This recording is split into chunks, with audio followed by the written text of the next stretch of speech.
Hello, everyone, and welcome to episode 5 of the Pushing Tim podcast with me, James Field, editor-in-chief of Aviation Source News. As per usual, we're joined today by my assistant editor, Len Varley, and the chief executive officer, Thomas Shah-Howes. Guys, hello. How are we all doing? G'day, good to see you both again. Yeah, it's nice to be back. Another week, another bunch of aviation news to discuss. Yes, and indeed we do. And quite a lot of it as well. I think we're finally going to break the curse of going beyond an hour and 15 minutes. So let's get into it. So if you watched the last edition of the podcast, you would have noticed that there have been a spate of bomb threats in India, particularly on Indian carriers. That continued on well after the recording of that podcast. And there's been some news this week released by the Indian government, who have issued directives to social media platforms and encouraging them to basically remove posts containing those bomb threats. Len, do you want to give us a bit more insight and detail into this? Yeah, for sure. Well, since we kind of broached the subject, which was in the midst of a wave of bomb threats, there's been over 500 threats received in October against both domestic and international services, all the Indian carriers principally. So, yeah, the latest was that the Indian government had issued a warning to social media platforms because the greatest bulk of these threats were originating from posts on social media. So the Indian government issued a warning to all the major social media platforms, essentially warning them to comply with India's IT rules or risk having action taken against them. Principally, what they were interested in from the social media outlets was that these kind of delinquent posts were removed as soon as possible, and information and meta information be provided to the Indian government within 72 hours. So that was one of the key issues. There's been some news today. Typically, this is what happens when we run these podcasts at the end of the week. So the latest information, you will recall from the last time, there was already one arrest have been made. There's been 2 further arrests, which was just announced on Indian news sources this afternoon. So a 35-year-old Nagpur man was arrested. He allegedly sent 30 bomb threats between October the 25th and the 30th. And a 26-year-old man was arrested for 1 threat, which was, interestingly, was not an Indian carrier. It was made against an Air Arabia flight from Karipur to Abu Dhabi. So all in all, there's been 3 arrests that have been announced. But the interesting thing is when you tally up the number of threats that have been alleged against these 3 people, there's really only less than 35 of the bomb threats. And as I say, we've news today, there's been 500 of them over the month. Yeah, no, not good at all. Tom, your thoughts? Oh, I mean, what can you say really? It's like if anything, I just feel sorry for the Indian authorities in this whole matter, because you can't take any bomb threat as a potential hoax or stuff like that, and you have to treat every single one as if it's real, because if they let their foot off the gas and they just go, okay, well, this one's probably just it's just another social media tweet, that'll be the one that probably catches us all out, and we'll all be sitting there as an industry going like, how did that happen?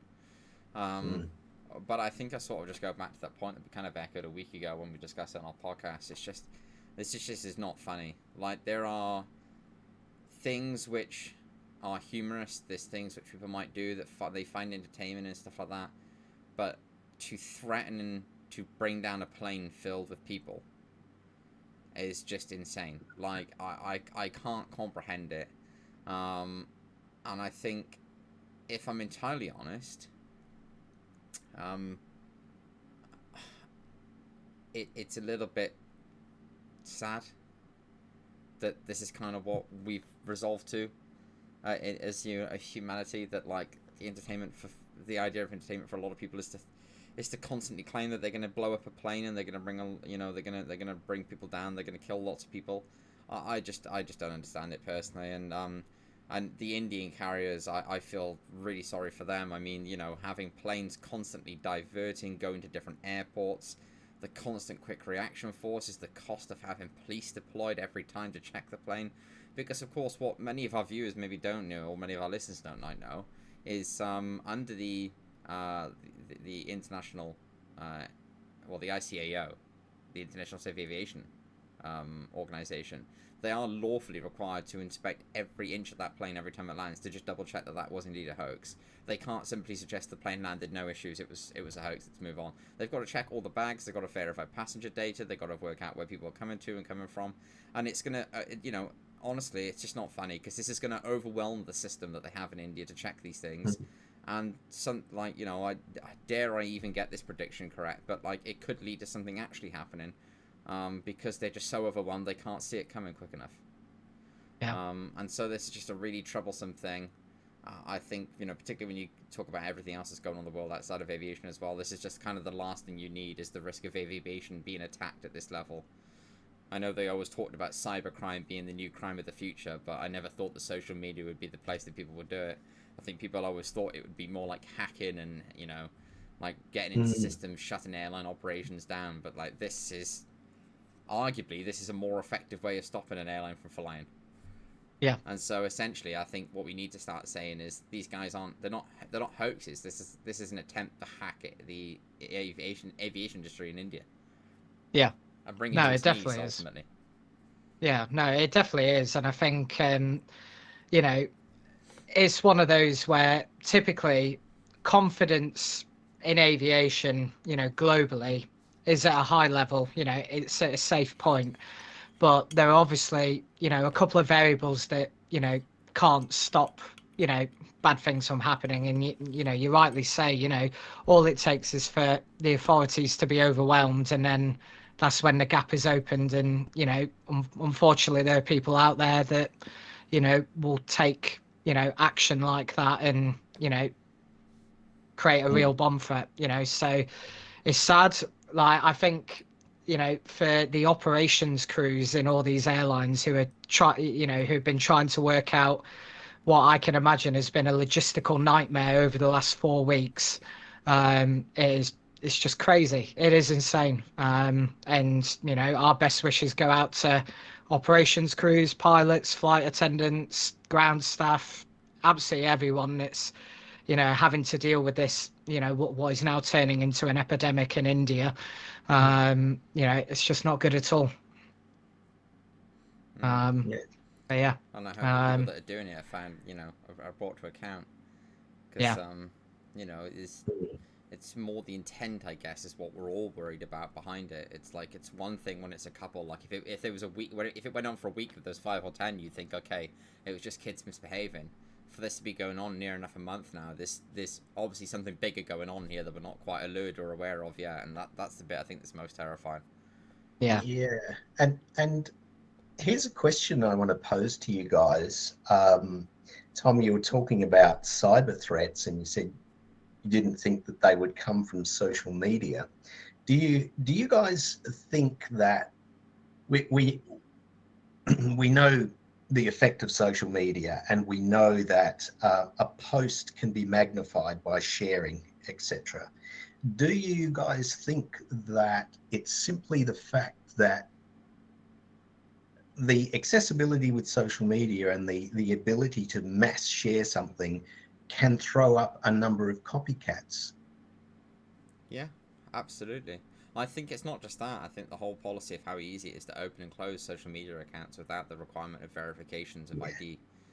And I know this has been like a big talking point for years. It's not really aviation related, this quick topic, but I'll dive into it a second, because I know this is something that's been going on for years. Like, should you have to have an ID to sign up for social media? And on one hand, it would stop things like this, but on the other hand, that kind of defeats the purpose of social media and of its intended purpose as well. So it's a real double-edged sword. From a security purpose, it makes sense, but then you start to really encroach on people's freedoms and rights, and that's probably not the right way to go about it. But yeah, I think if you sort of roll the clock back maybe 10 years, I don't think this type of thing would have happened, because an airline would just not think anything of somebody saying, oh, I'm going to bring your plane down on Twitter. They'd have gone on it and go, okay, cool. Like, I don't even know who you are. Like, what is this? Like, who makes threats on Twitter? But of course, like, you know, it is a weapon as much as it is a tool for people to share opinions now. Yeah, definitely is. I think, I think in terms of social media, and I think even with the involvement of the aviation industry, there's, you know, what I've definitely noticed over the last month in the context of these bomb threats is that, you know, we're coming up to an inflection point here. And, you know, the scary thing is that something has got to give. And we kind of hope that it's the social media platforms that give as opposed to aviation, because, you know, the last thing that we want to see is, you know, an actual bomb threat on an airplane and a plane goes down. Like, that is the industry's worst nightmare. You know, even if you look back at history, you know, you look at the Lockerbie bombing, you know, yes, security wasn't as, you know, sort of, you know, intense as it is today, but it's events like that, you know, plus, you know, 9/11 as well, where, you know, airport security had to be enhanced, security in aviation as a whole had to be enhanced. And it's one of those that if a bomb threat, it, you know, becomes credible and it brings the plane down, what more can the industry do after that in terms of, you know, security? Because at the moment, you know, security is pretty enhanced, you know, particularly in countries like India and, you know, other places of the world where, you know, conflict, you know, has, you know, conflict or, you know, incidents could occur. But in the context of India, what more can they do, you know, because they're a pretty, you know, pretty security savvy, country. So, yeah, I think that's the question we should be asking is, you know, is the infrastructure ready for it? And if it is, fantastic. If it isn't, then where are the weak points and, you know, how is that addressed? I think. Yeah, I agree. Of course, what you got to remember as well is in India particularly, the aviation industry is one of the fastest growing in the world. I think, if I remember correctly, I think it was in 2019, Boeing released a report that suggested that by 2050, the Indian aviation industry would be worth something like $520 billion or something crazy like that. It was the second highest revenue growth for aviation in the world, only just behind China, which of course is now focusing on building a domestic connection, which it's never had before, which is another topic in itself, really. That's like a whole just that could be a whole podcast in itself to discuss what the Chinese are doing there. It's incredible. But yeah, it's just really sad, and I just really hope that, you know, this, as we say, it is just as it is. It just remains a bunch of people that think this is really funny, and it eventually just comes to a natural conclusion.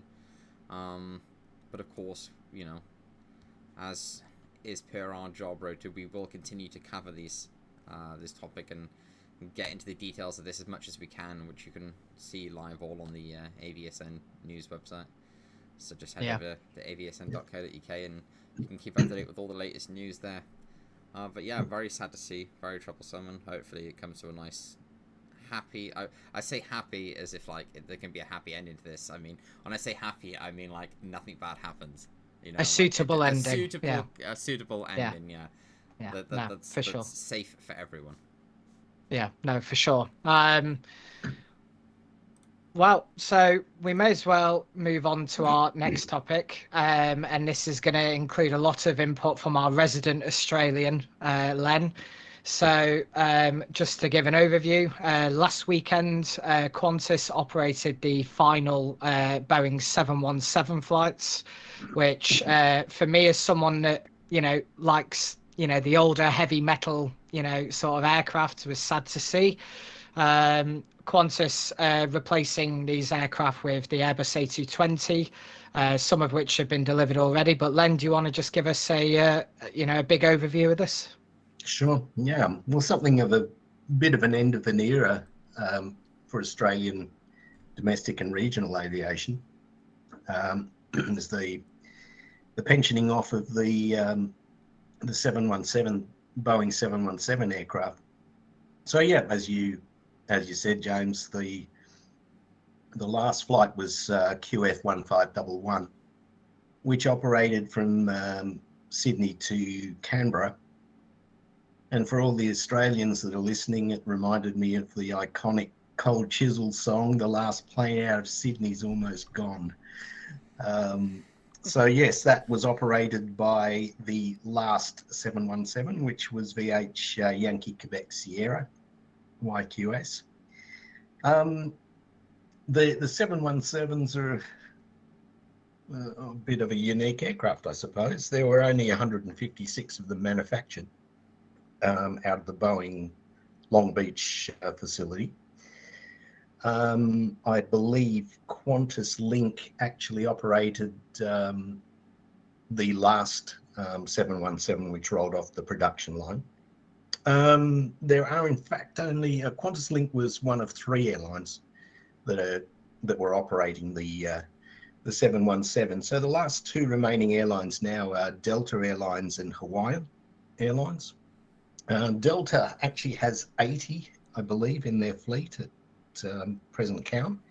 Hawaiian Airlines operates 19 of them.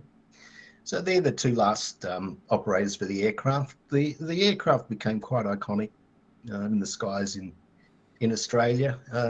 It was originally the MD-95, which is the McDonnell Douglas aircraft that was, of course, acquired by Boeing, I think 1997.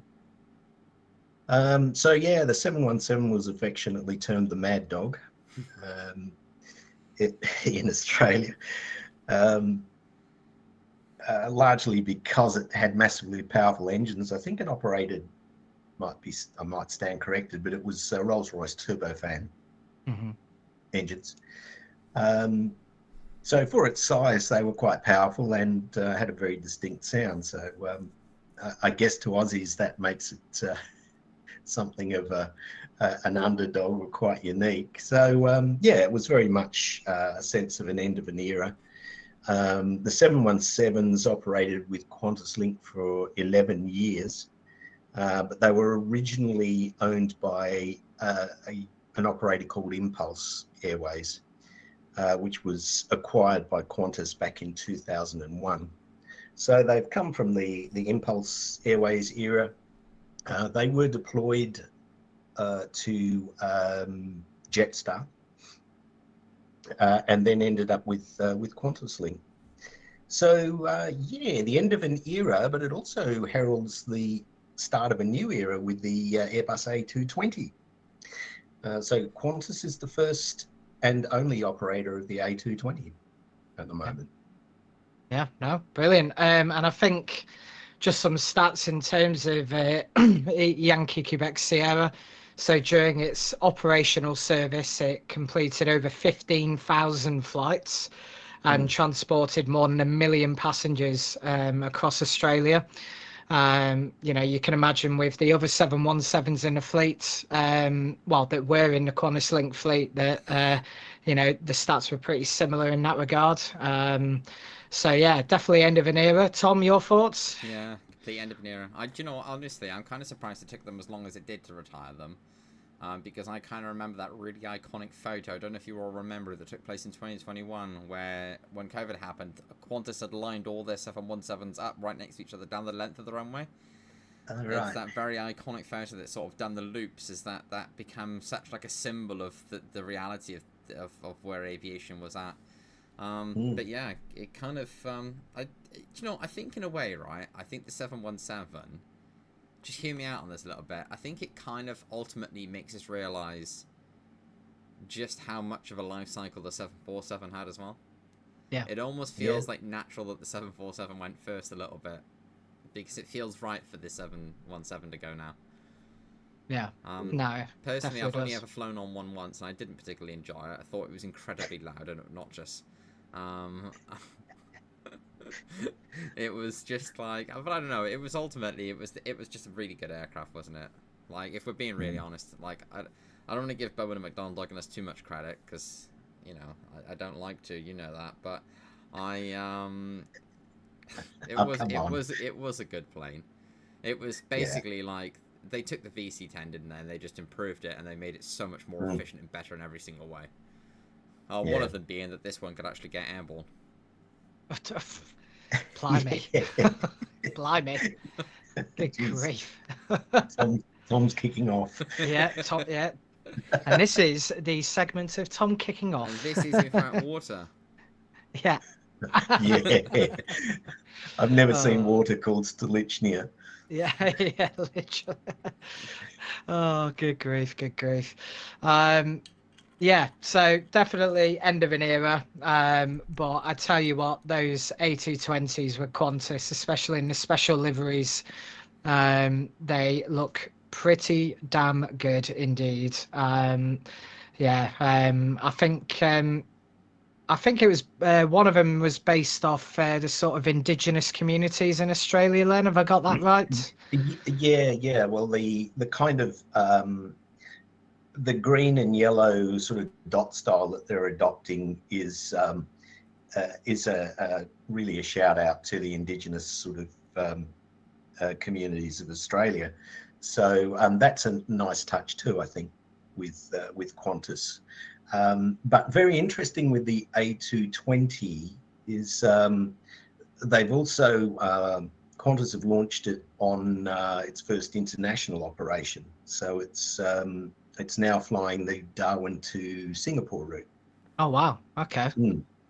Yeah, so I think that's going to kind of make waves for the certainly for the domestic sector, and it kind of the thing that it really throws up for me is that Rex Airlines, who sort of tried to get a slice of the domestic pie and failed, are kind of now left back in the regionals with a fleet of Saab 340 aircraft, which are massively aging, and they don't have the money really to upgrade them. On the other hand, you're seeing what's happening with Qantas.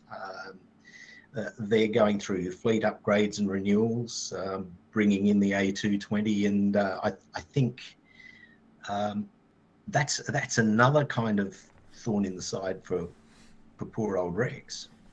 Well, yeah, I think so, because particularly with them in administration now, you know, I do wonder whether there will be a future for Rex in that regard, or Mm. whether you know, the acquisition of the A220s from Qantas is kind of that final nail in the coffin for them, because ultimately, whoever steps up to take control of Rex moving forward, it's going to require a lot of money to bring the fleets arguably into the 21st century. Yeah. You know, we do have to give Rex credit in that regard. You know, they tried to do it with the 737-800s. Mm. But I think as we've seen in that kind of environment, you know, we've seen Bonza go under. You know, we've got another startup carrier on the way, which weirdly and mysteriously looks the exact same as Bonza, but it's just a different livery, and they aim to use 737 Maxes. You know, it's clear that that environment isn't sustainable for, you know, sort of smaller competitors or startup carriers. But again, that's the kind of conversation in itself for the future. But I think ultimately, you know, this is the next step in Qantas's regional fleet upgrades. It's going to be interesting to see where else they deploy the A220 on, and kind of what that means for, you know, the short to medium haul sectors moving forward. Yeah, I agree. So yeah. I just want to jump in on that because it's like you guys mentioned Rex. I think sometimes we all seem to forget a little bit, and it's natural, I think, inside of our industry. We seem to forget that the A220 was formerly the CS100 and 300, and they Yeah. are insanely versatile aircraft. I'm Yeah. not sure if many people are aware, but these aircraft are built to do transatlantic flights and then land at London City Airport. Yeah. Like, so, like, when people think, oh, you're flying an A220, I think it's because you imagine the A320neo is the bigger brother of the A220 in terms of how Airbus markets things. You probably think, oh, well, the A320 makes sense to do a transatlantic flight like that to, or sorry, an Atlantic flight like that, or a transocean flight like that to Singapore thing. But in fact, the A220 is more than capable of doing that, and if not, sometimes in some ways, is better than the A320 for such a service as well. And so I actually think the A220s going into Qantas Link, I think it probably spells the end a little bit for companies like Rex. You really can't compete with Saab against an A220. Pound for pound, the A220 has so much more versatility in its operation, and it efficiency can get in as well. small of an airport as the Saab can as well. So it's not you're not really benefiting anything by being with the Saab aircraft. So I think from Rex's perspective, I think the future is looking pretty bleak. I think if I was them, I'd probably be looking at an entirely different market plan to go forward, because this idea that they had initially of competing with Qantas directly and going at them did not work. I mean, it worked for a period. They almost done it, but, you know, when it started to go wrong, they maybe should have bought the A220 or something then, because I think that's kind of what Rex needs right now, isn't it? Yeah, well, I mean, arguably Rex tried to do that, obviously through the acquisition of 737s, but I think at the same time, if you wanted to kind of take on, say, Qantas and Virgin Australia, then you're ultimately going to need more 737s. I feel like Rex didn't have enough of them, and I think also, as well as Qantas, there was also the the revival of Virgin Australia as well, because during COVID, Virgin Australia went through some pretty rough times, and I think ultimately to succeed and thrive well in Australia, you need to be either a big established carrier, or if you're starting up, you need to have a hell of a lot of capital behind you to even think about taking on those two. But yeah, I feel like, I could go down that rabbit hole all day, in terms of the Australian aviation sector. But I might just leave all of our viewers with just one thought on this, because it's just a thought I've had. And I'll pose it to you guys as a little bit of a pondering question as well, I guess. Do you think that Rex missed an opportunity by electing to not go in for the A319 Neos? And I call them Neos because Spirit upgraded the engine to the latest variation, and then Spirit sold them off for a fraction of price. Some of them went for scrapping, some of them went to lessers. But I wonder if we can sort of look at it and go, that was perhaps the opportunity they needed to look for, because Spirit were desperate for cash at the time, and they could have got a bulk load of planes for a really good price, and those planes would have been more than sufficient to compete against Qantas Link and Virgin Australia in many route network aspects. Yeah. Well, let us know what you think down in the comments section below. But yeah, let's move on, shall we, chaps? So the next story, so I'm going to take the lead pretty much on this one. So this week we finally got what we were waiting for from Riyadh Air after many months of speculation, drama, whatever you would like to call it. They have gone with Airbus for 60 A321neo narrow-body aircraft. So the latest acquisition was announced this week at the Future Investment Initiative in Saudi Arabia. And Riyadh Air have gone big on the 321neo. It's all the plans are coming together now. So that means the Riyadh Air have got 132 aircraft on order ahead of their launch next year. It is unclear at this stage whether Riyadh Air is going to make another narrow-body order in the direction of Boeing with the 737 MAX, but so far that is yet to be seen.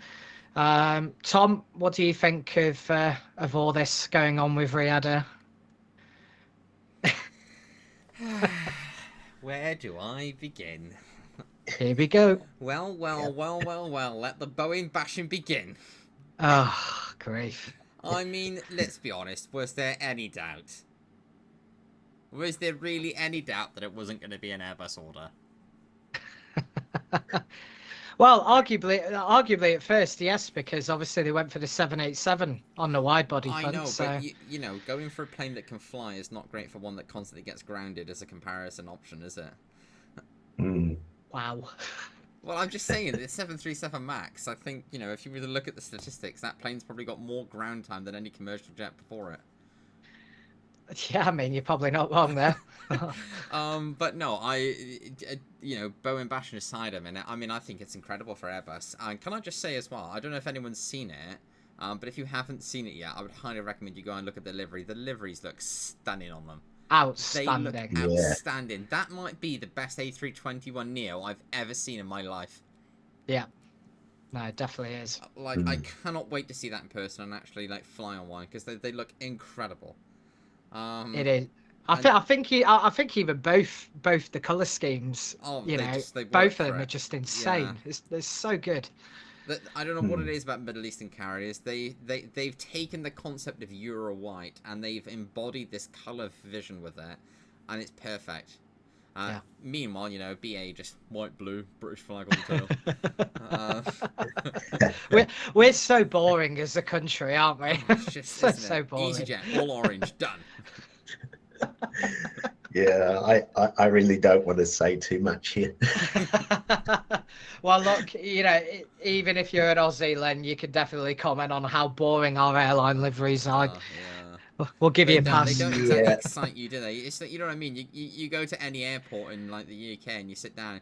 You're not expecting to see much past a white aircraft land in front of you at any given day. Yeah, it's very British, isn't it? It's that traditional. Ew. What colour should we paint this, do you think? Well, I tell you what it is, because I know when people get confused, it's because it's always cloudy in the UK and always raining. White is a naturally easier colour to spot on the air. Yeah. Particularly when you've got a grey background as your reference point. You know, you wouldn't want a grey aircraft, it'd be hard to spot, so that's why we probably do it. But jokes aside, no, I think it's really good news for Riyadh Air. It's even better news, I think, in a way for Airbus, because it means they've really got... Because I think Airbus were ultimately a little bit disheartened, if we're being honest, when they went for the Dreamliners for their wide-body options rather than the A350. I think you could sense Airbus were a little bit like, So Airbus were probably hoping they would get an in somewhere, because this Riyadh Air is, well, I mean, it's part of Saudi's investment fund, which is, correct me if I'm wrong, but it's billions of dollars that they're throwing towards this.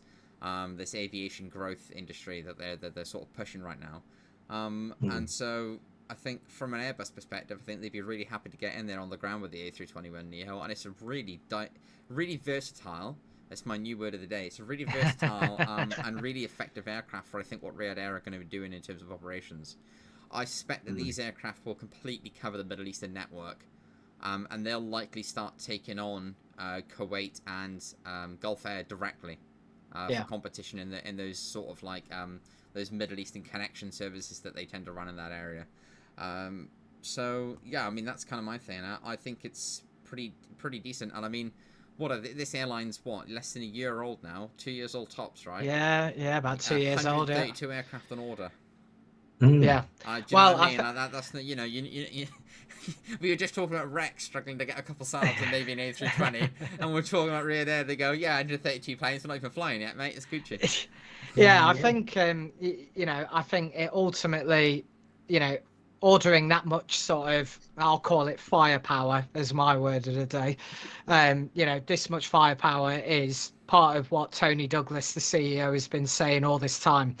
Because I remember when I went to the Paris Air Show, I was invited to an event before the air show started in the city centre, and he basically said that launch will happen in 2025. By 2030, there'll be 100 destinations on the route network. Yes. So 20 new destinations every year for 5 years is just insane logistics. But I think with what Riyadh Air have been showing to the world over the last year, 2 years, particularly at air shows and just generally, this is an airline that I firmly believe Emirates need to be afraid of. Emirates, Qatar, Etihad, they need to be so afraid of this airline, because, and I think even with the presence of Saudi as well, with their strategy, having Riyadh Air based in Riyadh for obvious reasons, and then moving Saudi to Jeddah, I honestly think in the next 10 years, 5-10 years, Saudi Arabia is going to be the biggest hub, you know, in the world. and it's going to overtake Dubai. But I think also at the same time, Emirates has taken note and taken stock of that. And I think that's why, obviously, you know, they're upgrading their fleet. They've got a big brand new airport on the way, you know. So I think over the next 5-10 years, in terms of that competitive advantage, it's going to be quite interesting to see who comes out on top. Is it going to be Saudi Arabia with Riyadh Air and Emirates? Is it going to be Doha with Qatar Airways? Or is it going to be Dubai and Abu Dhabi with Emirates and Etihad? It's going to be such an interesting dynamic over the next 5-10 years, that's for sure. Yeah, do you know what? I think it's interesting that you mentioned that, because I'll quickly jump in before Len jumps on this one. It's I think the only people that I worry for a little bit going forward are Gulf Air and Middle Eastern Airlines. Oman Air, all them, yep. Yeah, I don't think Oman Air is so much a threat, because I kind of feel like Oman Air, they're an airline that kind of serves the purpose of their country, and they kind of they're happy to operate inside of that field. I don't think you're going to really start to see much of a change. Like from a Saudi perspective, you know, Saudi already operate flights to Oman as it is for the pilgrimage of Hajj and for Umrah. And so I don't think from that perspective, you know, when you're talking about markets and stuff, I don't think Saudi Arabia are looking to try and like control the sort of the Middle Eastern Muslim market as is. I think they're probably looking further afield here a little bit, and how can they turn themselves into that hub stopover point that Dubai has sort of created itself into.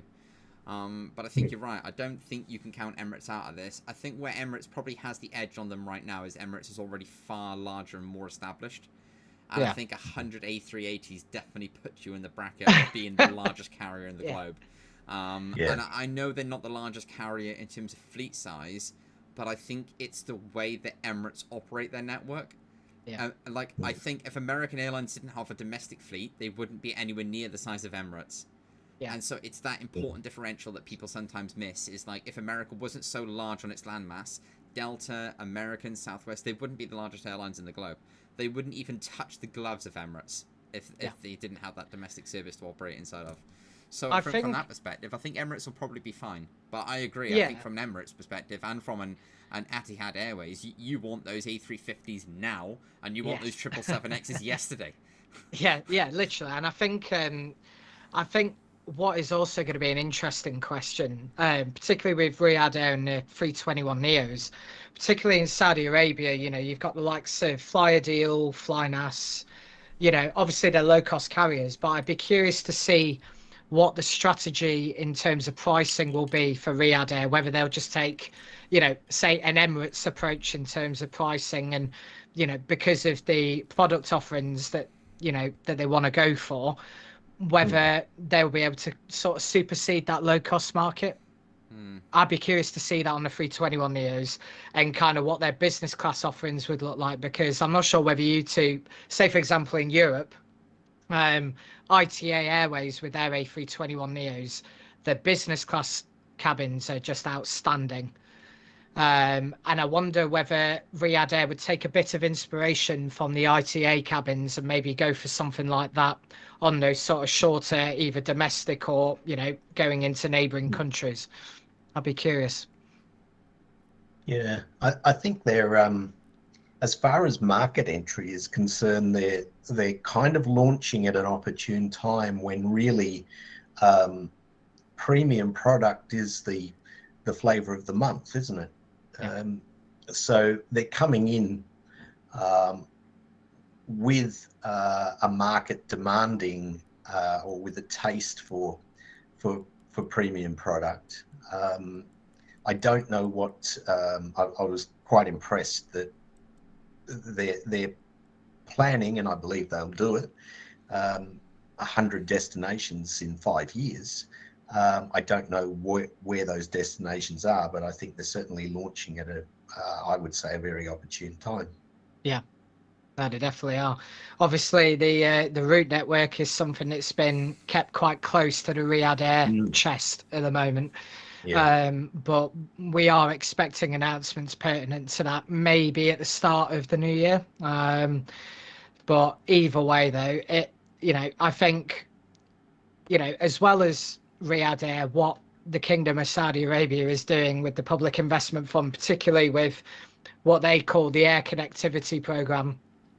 Brand new airline, bolstering up Saudi, giving support to low-cost carriers in Saudi Arabia is just nothing short of phenomenal. What they're doing over there, it's insane. I think, a couple of questions we can ask as well is, I think one point I've just noticed here, I'm going to sort of I make that point now so it's sort of visibly out there, or notably out there, but I don't know if anyone's noticed this. I think where Riyadh Air have been really clever here is I've noticed they're staying far away from the 777X. And that makes me wonder if they know something we all potentially don't. Because as we know, the Saudi government is very well connected with the American government. From a perspective of where they're looking for aviation benefits and economical benefits to help each other out with, sports like boxing and football and World Cups and stuff, trying to get pushed out there. You just wonder if, because the Saudis have that connection, they've kind of got an insider track knowledge into just how bad the situation at Boeing might well be, to know, stay away from the 777X. It's a great aircraft. I'm sure one day it'll be an incredible aircraft. But right now, if you want to grow to 100 routes in 5 years, don't even bother, because you ain't going to see that aircraft for the next 9 years, and that's if it's even on time for its deliveries in 2 years, which, as it currently stands, is going to be a mammoth task for Boeing to complete. And so I think from that perspective, that's very interesting. The other thing I was quite curious to work on there is, being an airline that operates in the home of Islam, will they operate an airline with the same strict Islamic policies as Saudi Air? Yeah. Or will they offer the amenities that European travellers tend to enjoy? Because now I know Emirates is obviously an Islamic carrier, but they do offer alcohol as a service on their flight. However, all their meat is in fact halal as well. So it's kind of and Qatar do the same, and Kuwait is kind of the same. So they operate in this little area. I wonder if Riyadh Air will operate the same way as Saudi. I think, look, from our perspective, it's a Muslim carrier. We're flying from a Muslim country, Muslim sort of things. We don't serve or drink alcohol. It's kind of our thing. Because I think that will kind of, in a way, dictate a little bit their route network. Yeah, I think ultimately, and I kind of go off my experience of when I went to Riyadh last year for the Saudi airport exhibition, is when we were in kind of the central areas of Riyadh, it was quite liberal in its thinking, and I think that's something what what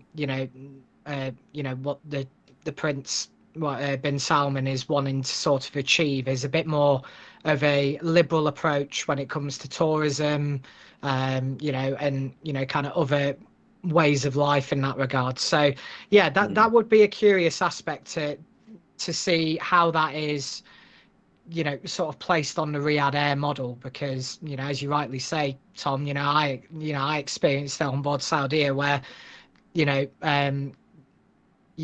the values are very sort of strictly followed in that regard.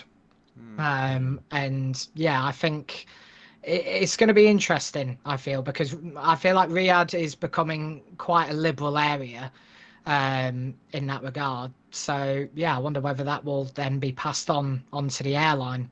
It's definitely an interesting question to ask. I just think the concept is interesting. Obviously, as a Muslim myself, it's kind of you enjoy knowing what's going on. You want to see everyone having the ability to travel and freedom and fraternity and love and peace is kind of the thing we always actively promote as the main core value of our religion. So for me, it's really interesting, particularly to see where Saudi will stand on this. Because, for a lot of people, they might sort of see that as, I guess, like a betrayal, if not, for Saudi to sort of go against those values. It's not about not being liberal. It's not about, there's nothing in Islam about women can't drive and read books and all these things. I know that there's this stuff that gets thrown around that, but it's all twisted and just mostly lies, and just people sort of other people using that as an excuse to gain power in places. But as an overall aspect, you just sort of wonder where Riyadh's trying to go, really, because I don't think they can compete with Dubai on that aspect. Because I think Dubai's kind of got the balance just about right, where you can't go any further. Yeah. And I think Dubai's constantly sat on that knife edge, isn't it? It's kind of like balancing a pen on your thumb.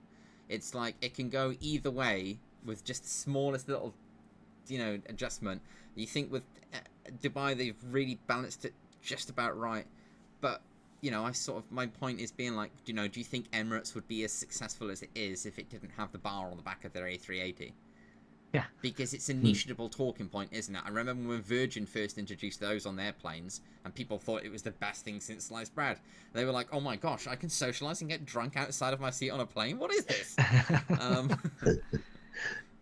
But yeah, it's just interesting. You never know. And I always find it really interesting how the Middle Eastern carriers seem to be the ones that are sort of up in the ante on what we should expect for customer experience on flights. Yeah.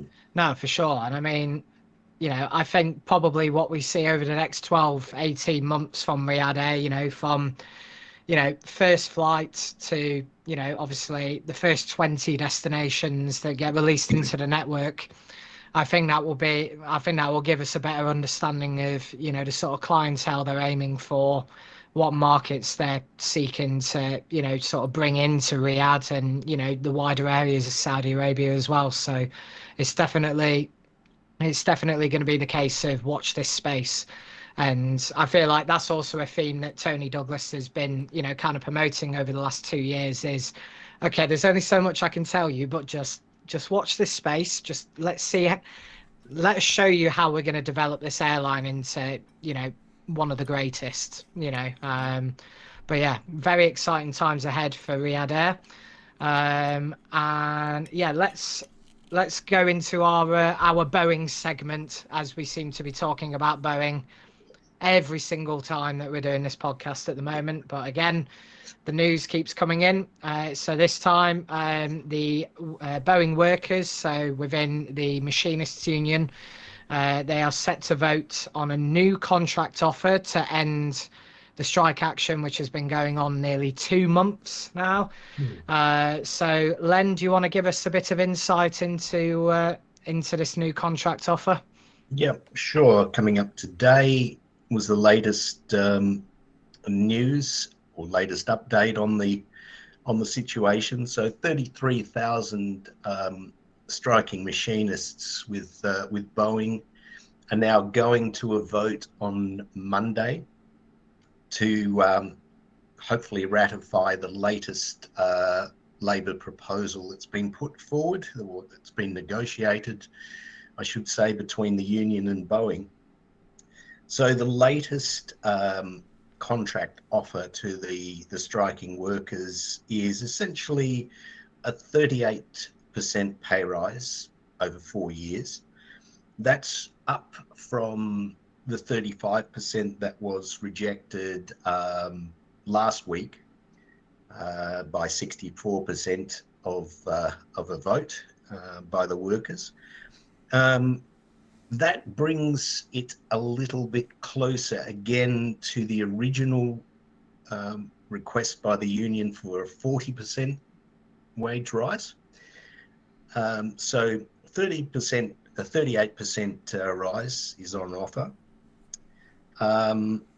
Attendant with that, there is a $12,000 one-off bonus to each worker for ratifying the contract. That is up from an offering of $7,000 at the last proposal round. So yeah, that will go to the vote on a Monday, and as you rightly say, James, this is stretched on. It's gone into its 7th week now. The original industrial action started early September.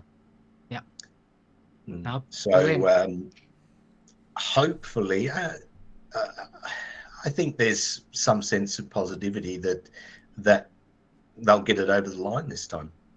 Well, I mean, in the context of Boeing, it's definitely going to be fingers crossed, because at the moment this strike action is costing them $1 billion a month. So, and the sheer sort of financial devastation was revealed in the last week or so via their 3rd quarter results.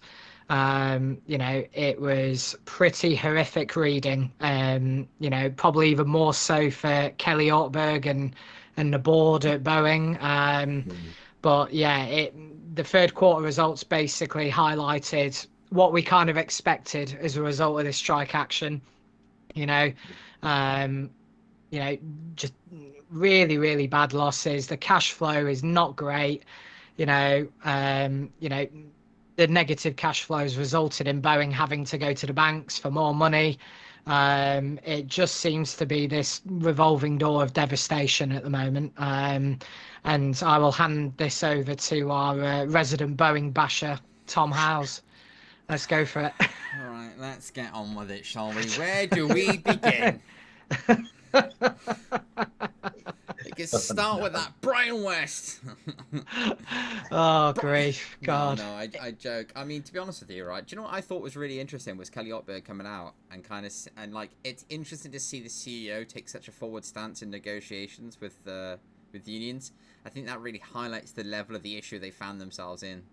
Is that, like, you know, you've got people like Brian West and Kelly Ottberg now attending these meetings just to get this over the line. Like, what can we offer you? And I'm sort of going to go back to a point I think I kind of made. I think it was in either episode 3 or it was episode 4 of this podcast. And I kind of jokingly said if they just agreed to the wage increase of the first week, then they would have saved, you know, a boatload of money and they wouldn't have had these issues. And I think we go back to that average thing, really, isn't it? Boeing, they made their bed. They've sort of had a lay in it. They tried to sort of undercut the union leaders and go to the workers themselves. It's backfired heavily. And now they're $1 billion out of pocket, and they've got 3 production lines all but ground to a complete halt. And so I think the question that you need to sort of ask yourself is, let's say even if the workers do agree to this new deal, you know, we're now in November, so they haven't agreed to this deal now in the month of October. So that's 2 months they've been striking now, near enough. Yeah. And you're looking at week 8 of this strike starts on Monday. I can't imagine that the workers are going to want to vote and agree on this deal if it's not ultimately perfect in every way to what they're asking for over the weekend. So do I think Boeing are going to get this one over the line? I think this will probably get some progress step towards the right answer. I don't think this will be the deal that they accept, but I would love to be proved wrong. Because, you know, as much as I dislike Boeing for, you know, things they've done in recent years, that ultimately you do need competition inside of the aviation industry. You can't have Airbus run away with it completely. But I think Kelly Ottberg's comments were really interesting, which is what I kind of highlight on a little bit more, which I think he said he was like committed to resetting that relationship, and he remains committed to getting the team back together and improving our relationship.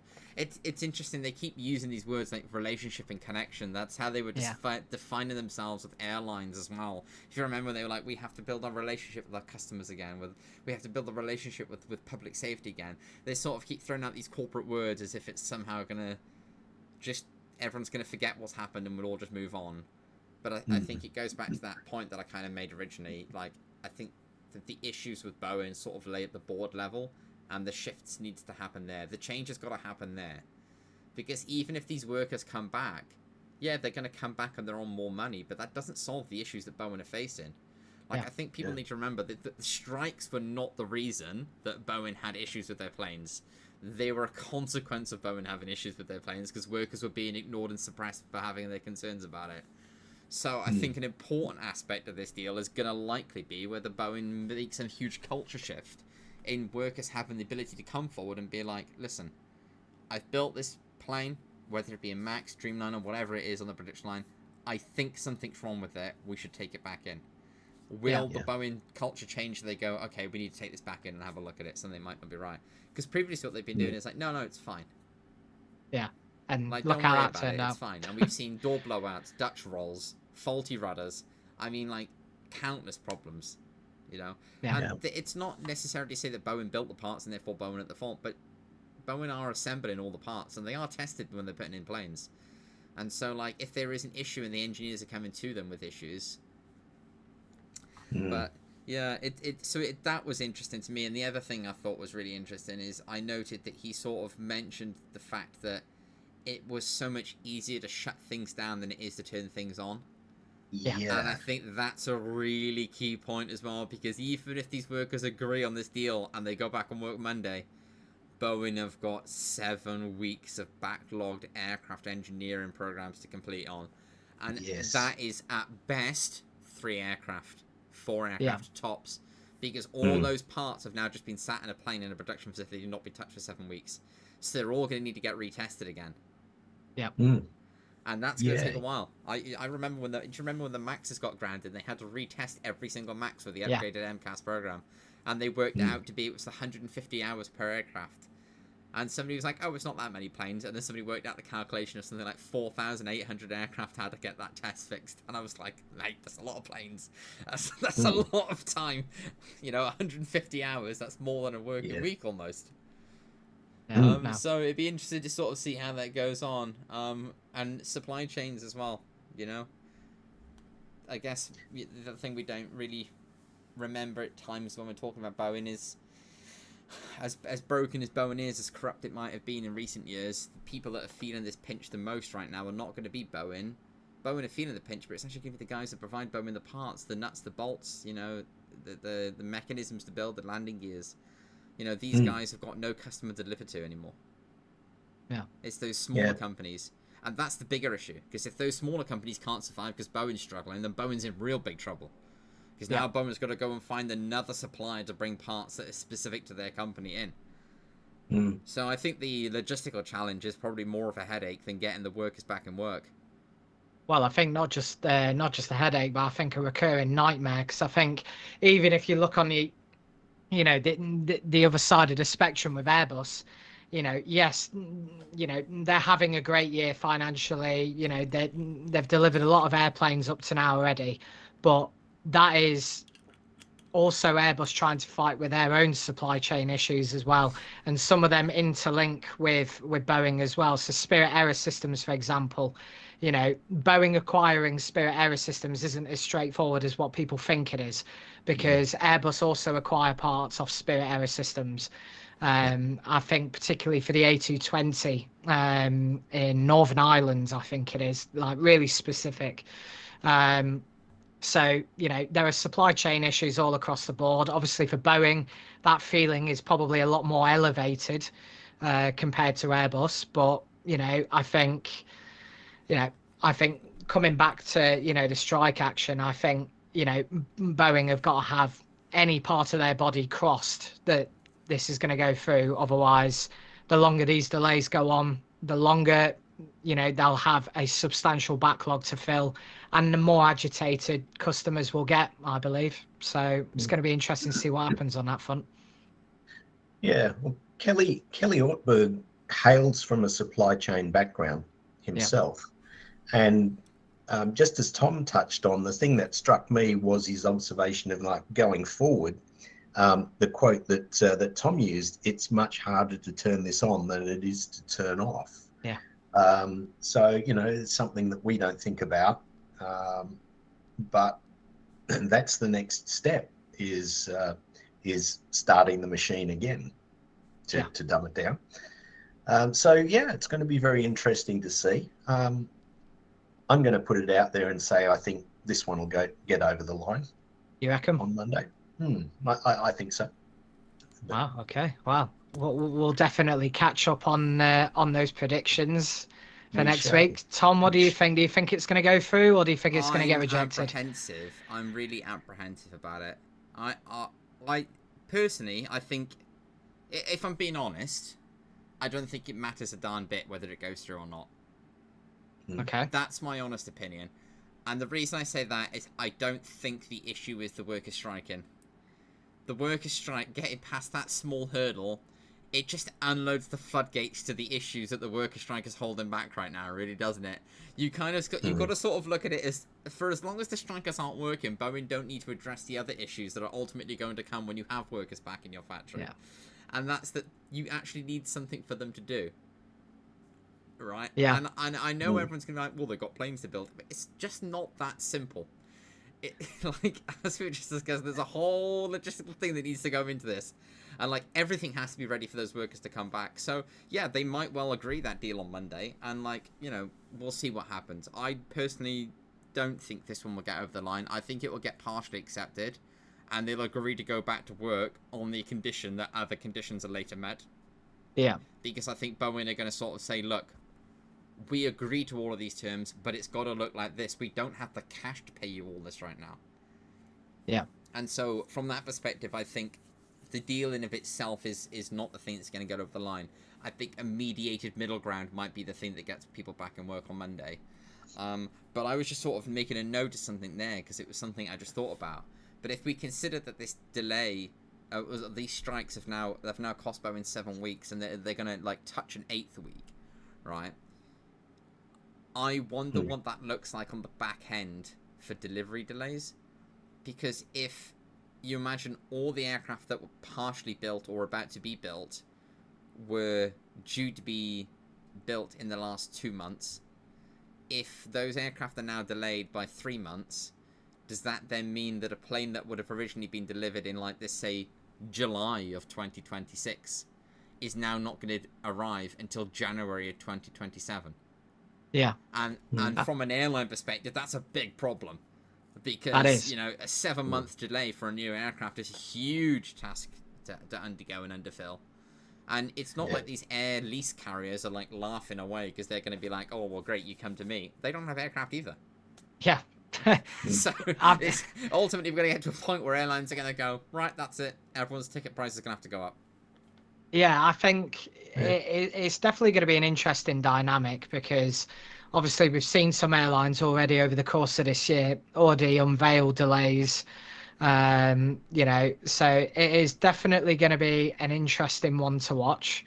But I think, I'm inclined to agree with you, Tom, that I feel that this strike action has been prolonging the inevitable of what's going to come next after these, strikes are done. I do wonder what is beyond the floodgates in terms of what's next. It is definitely going to be really fascinating. So yeah, we'll definitely have to watch that space for sure. In our continued wave of, somewhat negative news in the US, Spirit Airlines is going to furlough 330 pilots as they continue their cost-cutting initiatives amid mounting losses. So the news of the latest round of furloughs, this comes in the wake of a recent bulk sale of 23 aircraft to help boost the airline's liquidity. Things aren't going too great at Spirit, and I think that's probably off the back of the failed merger with JetBlue. And there's even been some talk on the rumour mill that they may merge with Frontier, which I'd be curious to see whether that happens at all. Tom, what are your thoughts on this? Where do we unpack this? Where do we begin to unpack this? Correct me if I'm wrong, this is not the first time that we've heard the rumour mill that Spirit and Frontier are due to merge, right? Like, this got blocked a couple of years ago, if I'm correct, right? Yeah, I think either that or JetBlue were looking to merge with Frontier. It was one of the two things off the top of my head. I just remember Frontier being in my mind there as an airline that was something. What is it about Frontier where whenever an airline starts struggling, suddenly Frontier are like, I want to buy that. Yeah, the final frontier. Quite literally. Well, they've got this really bizarre session, haven't they? It's like they fly A321s and they're just like, if an A320 family fleet is up for sale, let's buy it all. Yeah, let's have it all. But I don't know. I mean, where do we start? Doom and gloom, really, if you're a Spirit Airlines employee, unfortunately. Not looking great. I do wonder what their future looks like. They are in a amount of debt, and even that $159 million, the net loss, I mean, that's a deficit to overcome. And I know that they're furloughing aircraft and so they're furloughing pilots, and they just bolt sailed 23 A320. Sorry, you kind of sort of look at Spirit and you just think the management maybe got this a bit wrong, didn't they? It goes back to a point I think I made a week ago. They upgraded all those A319s, put new engines on them, then retired the lot. And then they went and they started updating all their A320s, and then they started getting A320neos, and there didn't ever seem to be any real logic in what it was they were trying to accomplish, all while trying to still remain this ultra low cost carrier while racking up amounts of debt, as if somehow a low cost and debt is something that goes hand in hand with each other and carries through. Like even Ryanair, like we've seen, like Ryanair are a low cost carrier and they do ultra low cost carrier movement. But when they went through that rough period, they didn't keep it an ultra low cost carrier. They just moved the price barrier back up and just rode through it for a period, and then they brought it back down. And I think Spirit they didn't really do that. I think Spirit probably handled the situation they've been through incorrectly. We're in the situation we're at. I don't think they're gonna, I don't think we're gonna see the end of Spirit, but I think it's probably getting more of a reality as we get closer to this. I think 330 pilots is a substantial route cut as well. Like that, Are you thinking Chapter 11? I'm thinking it's probably around the corner. I'd be shocked if we get to Q1 of 24 and it's not announced. You just can't help but feel, particularly with, like, we are getting to a really busy period in American travel now. Thanksgiving's around the corner. Christmas is around the corner. This is, if you're a domestic US carrier, this is your bread and butter period to be alive and be pumping. And Southwest have had a horrendous year, and so they're going to do everything they can to try and maximize themselves. The last thing you want to be doing when a competitor airline needs to maximize its sales and maximize its route networks is cut your service number options down.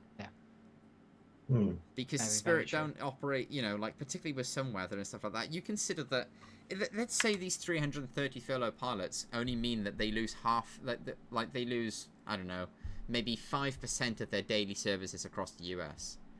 That's still a lot of money. It's a massive amount of money, right? But then you get into the policy of realizing they're still paying for those slots. And then you've got to remember as well the other aspect of this. Weather delays are going to be something that happens at this time of year in America. Can Spirit actually afford to have that many routes reduced and then throw weather delays on there with potentially having to pay out compensation for travelers? I mean, I think that's the thing we got to look at. I think if this was in the summer, I would say their chances of surviving were quite good. I think at this period of the year, this is not the time to be struggling.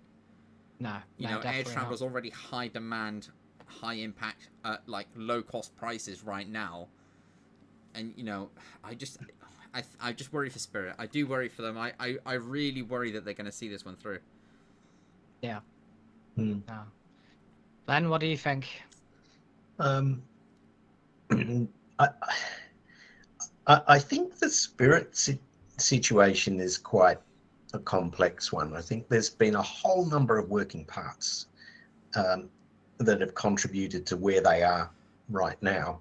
I'll just say, first of all, the Spirit Frontier connection, if you throw back before the proposed JetBlue merger, they were in talks with Frontier. Yes. And they went with the JetBlue offer, which to them was a sweeter deal. Of course, the JetBlue offer, the knockers was put on that by the Justice Department over competition concerns. That was a setback for Spirit, but they were already struggling at that stage. That was just another nail in the coffin. And I think they've really struggled since the pandemic. There's been a whole number of things. I think overriding it is this increased competition in the low cost / ultra low cost market, which is we're seeing certainly in the United States. Off the back of that, of course, the global pandemic, Spirit have not been in the black. I think certainly for I think it was the last 6 quarters. And I don't think they've posted their Q3 financials as yet, but of course that's projected to be a loss as well. So they're struggling to get back into the black since the pandemic times.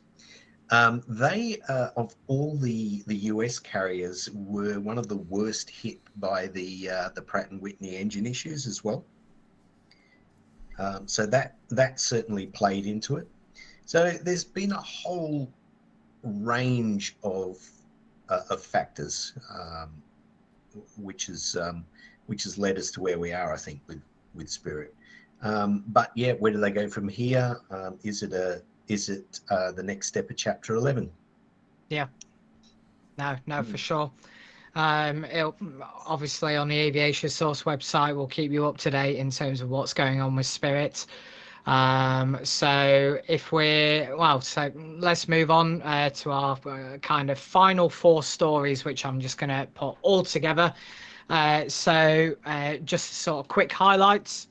Another milestone for Airbus this week, which was the delivery of the first A321XLR to a customer. Iberia, based in Madrid, have taken delivery of the first aircraft.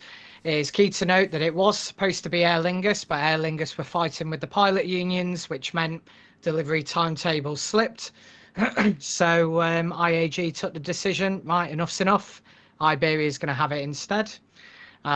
So that is the first of over 500 units of the 321XLR that are expected to be delivered in the years ahead. Some very good stuff indeed. And then our next story in this little, mini highlight reel, which kind of goes into our incidents. So there was a pretty horrific incident in the last week or so involving a captain on a FLAIR Airlines 737 MAX. He unfortunately sustained minor injuries when an aircraft windscreen shattered after a bird strike during a departure from Toronto on October 24th. But it is understood that the captain is well, obviously having to have those injuries treated. And then the next incident is the Qatar Airways 787 that was damaged after a drain hole collapsed, which resulted in damage to the landing gear and engine nacelles. And then finally, one that we'll briefly sort of discuss, which has got to be the incident of the week, ahead of the US election coming next week. Yes, Tom has got it right there. This is an incident that we will talk about in a little bit of detail.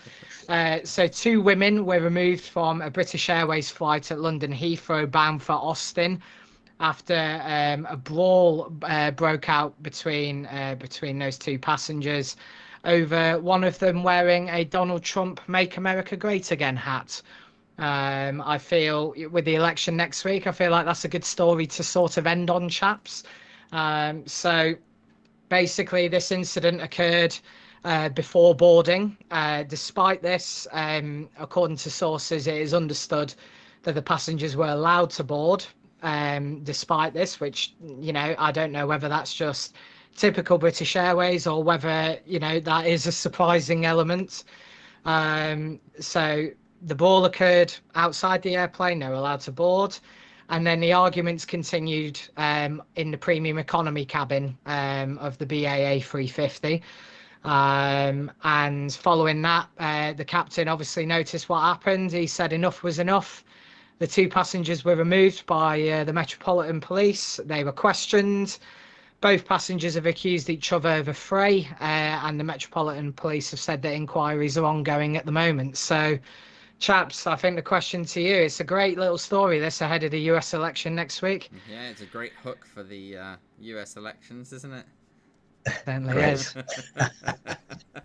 I see what you did there. Yeah, thank you. It doesn't matter which side you stand on. Apparently the left and the right hook were both equally sufficient. Yes, yeah. No, it certainly is. Well, we did do a video on this earlier in the week, and some of the comments, I think we've been accused of being Democrats already. So yeah, that's quite an interesting one. We are politically neutral when it comes to America. Here at Aviation Source, we just thought we would note this story because it was quite a unique incident. And I think it very much bears the question of how many similar incidents like this have happened in America during this election cycle, but may not have been reported. I would be curious to see, but obviously, yeah, Do you know the FAA released a report as well this week, which suggested that air rage incidents or incidents involving violence between passengers were down 80% since 2021.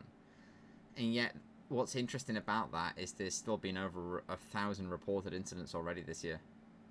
I mean, if that doesn't need to tell you how bad the situation got, that like this is a good year for aviation. You know, this has been a really good, calm year to fly. Like your chances of getting beat up on a plane for no good reason have like all but plummeted this year.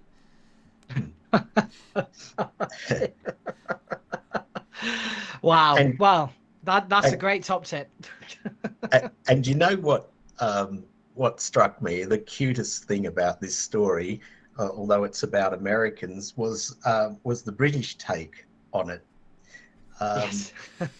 I don't know if it was Heathrow or British Airways themselves, but they said, we don't think there's ever been a situation where we've had a problem with someone's headgear. Yes. And how classically British is that? I thought, it's like, oh, I say, this has never happened before. We've not had a problem with headgear before. Apparel. Honestly, like it's one of those. I feel like, you know, it's always the surprising elements in this industry. You know, whether it's freak incidents, Trump supporters fighting Kamala Harris supporters, you know, the list goes on clearly.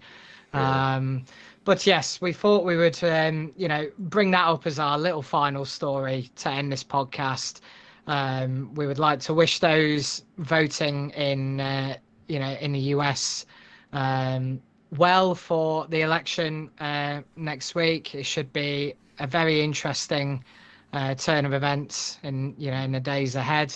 And yeah, whatever your political persuasion, we hope you get what you're looking for. Good luck. Yeah, and if not, you can still find comfort in reading all about aviation on the aviation news website at avsn.co.uk, where you won't find any political problems on our website. None whatsoever. None whatsoever. Well, brilliant. Yeah, guys, thank you very much for watching this edition of the Pushing Tim podcast. Be sure to like, comment, and subscribe for more episodes of this podcast, as well as more videos on the channel.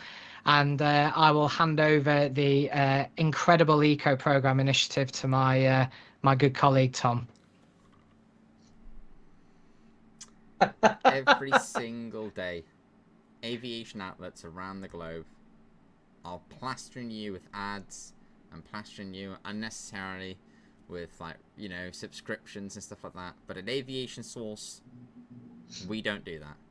Aviation Source has always been and will always be a free at the point of use for all of its, for anyone that wants to read about aviation news. We share what we share with you all as a passion and love for the industry that we have, which is why we have these podcasts. And yes, you know, we are politically inclined to dump on Boeing from time to time because we are Europeans and it's partly it's in our DNA.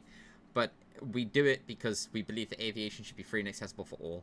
And that's exactly why we partnered ourselves with Disability Aviation as well. If you don't know who Disability Aviation are, Disability Aviation and Maritime are an organisation that are doing incredible work to bring better accessibility and a better sort of visibility, I guess is the best word to describe it, to the billions of disabled people around the world who just do not have the option for modern day travel.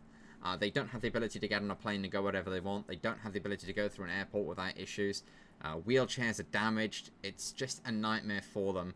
And, you know, if you were traveling, you wouldn't want your legs broken every time you reach your destination. Just like a disabled person doesn't want to see their wheelchair damaged and broken at the time it reaches their destination as well. And so we're working with our partners at Disability Aviation and Maritime to bring these changes in the aviation industry, to bring us all forward. And in addition to that, you can support all the amazing work we do with them and support the amazing work we do with our content every single day by going to the Aviation Source website at www.avsn.co.uk and joining our ECO program, which is an incredible program. We're the only aviation media outlet in the world to launch a program like this. We've partnered with a company called One Tree, and the mission is simple. For every one person that subscribes to become a Patreon member with us, 2 trees are planted in the world at our farm in your name, and you'll be doing your part to make the world a greener and a better place. Let's do our part. Let's make the world greener. Let's save our planet. We only get one planet. We only get one shot at this. Let's all come together and make our planet greener and better for everyone, and bring upon a greener and better day for aviation travel. And of course, it helps support us make this amazing content for you guys. Just for the low price of $6 a month, you can support us and support projects around the world to help make the planet a greener place. Thank you all for my plug. I've been Tom. Thank you for tuning in. Goodbye. Thank you so much, everyone. And we will see you in the next episode of the Pushing Tim podcast. Bye for now. Take care. Bye.